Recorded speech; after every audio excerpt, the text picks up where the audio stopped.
আগেই প্রকাশ হয়েছে এসআইআর এর খসড়া তালিকা। আজ থেকে শুরু হলো এসআইআর এর শুনানি পর্ব। নির্বাচন কমিশন সূত্রে জানা গিয়েছে, প্রথম ধাপে ডাকা হবে নো ম্যাপিং এর প্রায় 32 লক্ষ ভোটারকে। রাজ্য জুড়ে 3234টি হিয়ারিং কেন্দ্রে করা হয়েছে। বিভিন্ন জায়গার পাশাপাশি মুর্শিদাবাদ জেলাতেও চলছে এসআইআর এর শুনানি পর্ব।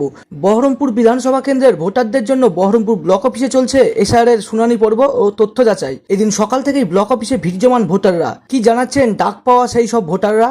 সমস্যা কিছু মিসম্যাচ হয়েছে, কাগজে সেটাই লিখেছে, মানে আমাকে হাতে যে পেপার ধরিয়েছে তাতে, কিন্তু কি মিসম্যাচ সেটা ভেতরে স্যার বলবেন।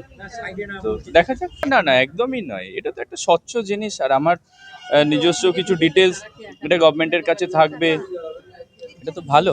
আমার একটু ভোটার লিস্টে বাবার নামের সমস্যা আছে, স্পেলিং একটু আছে, ভুল আছে, হ্যাঁ তার জন্য এসেছি আমি।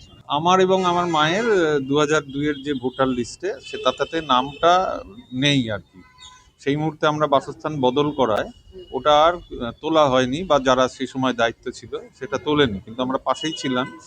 তো পরবর্তীকালের সমস্ত ভোট গণনায় আমাদের নাম উঠেছে, কিন্তু গভর্নমেন্ট যেহেতু 2002টা ম্যান্ডেটারি করেছে যে ওই ভোটের লিস্টে কার কার নাম আছে, সেই কারণে আমাদের ওটা মিস হয়ে যাওয়ায় আমাকে হিয়ারিং করা হয় এবং আমি আমার মায়ের রিপ্রেজেন্টেটিভ হয়ে দুজনের হয়ে আমি এসেছি। না, এটা আরো ভালো জিনিস, তো কোনো উদ্বিগ্নতা নেই, বরঞ্চ এইটা স্বচ্ছতার সাথে হোক।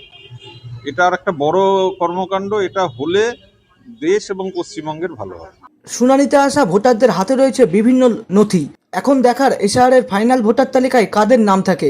Bureau report, Madhyabanga news. Manmohini health care, স্বাস্থ্য সেবায় অটুট শ্রেষ্ঠত্বের শিরোপা। জেলায় প্রথম robotic knee replacement, cardiology with cath lab, neurosurgery, specialised trauma unit থেকে স্মাইল ট্রেন, একগুচ্ছ পরিষেবায় নিয়োজিত। Manmohini health care, quality care with personal touch, Berhampore শিল্প তালুক।